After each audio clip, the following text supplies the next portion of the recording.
Jika KPU yang mengundang debat capres dan debat cawapres, tentu saja capres dan cawapres itu wajib, kudu, dan harus menghadirinya.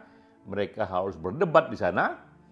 Tapi jika yang mengundang untuk debat capres atau cawapres bukan KPU, haruskah capres dan cawapres itu memenuhinya, baik undangan dari media besar, dari kampus, dari civil society, ataupun dari berbagai kelompok kepentingan?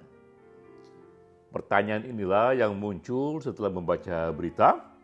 Ini berita pertama mengatakan bahwa Walhi mengundang 3 capres untuk berdebat, namun hanya Anies Baswedan yang datang, 2 capres lainnya absen. Juga berita ini yang mengabarkan bahwa Muhammadiyah mengundang 3 capres dan cawapres untuk berdebat, tapi dalam momen ini Gibran tidak datang karena mengatakan ia punya program di tempat lain dalam momen yang sama. Sebelum menjawab ini, maka kita mulai dulu dengan data. Ini datanya. KPU sudah merumuskan 5 kali debat capres atau cawapres selama masa kampanye. 3 kali debat capres dan 2 kali debat cawapres.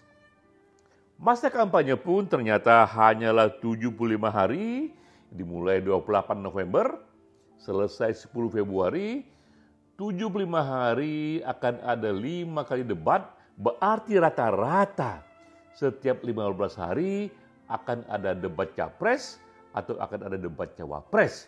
Ini pun sudah menjadi agenda yang padat untuk berdebat, juga sudah banyak materi dikupas dalam perdebatan ini. Maka ada 3 perhitungan apakah capres dan cawapres perlu datang atau tidak jika ada debat capres atau debat cawapres yang diselenggarakan oleh pihak lain. 3 pertimbangannya. Pertama, pertimbangan strategis. Jika bukan kalangan terpelajar yang saat itu menjadi kantong suara yang mau diambil oleh pasangan capres itu, maka dengan sendirinya perdebatan capres dan cawapres itu tak perlu diambil, tak perlu dilakukan, karena waktu yang ada lebih baik digunakan untuk datang ke kelompok-kelompok yang lebih strategis.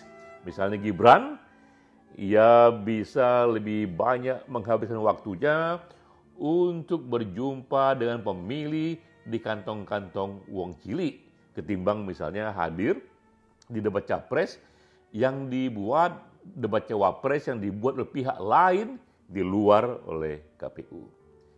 Kedua pertimbangannya adalah resiko politik yang akan dihadapi.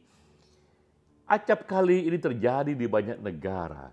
Pasangan capres atau cawapres yang sudah sangat populer sekali sebagai frontrunner, mereka justru menghindari perdebatan yang bukan dilakukan oleh lembaga resmi karena menghindari terjadinya risiko politik, terjadinya turun elektabilitas akibat salah ucap.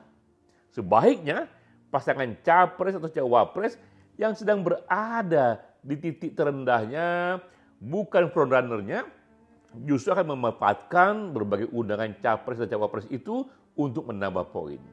Beda ranking, beda pula cara mereka merespon undangan perdebatan itu. Ketiga, juga karena ada medium lain.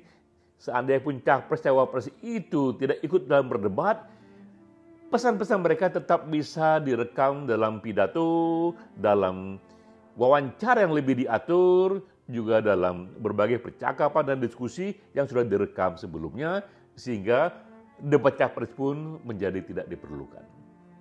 Inilah 3 pertimbangan mengapa perdebatan capres dan cawapres di luar undangan KPU tak lagi menjadi penting untuk diprioritaskan. Demikian ekspresi data bersama saya, Denny J.A.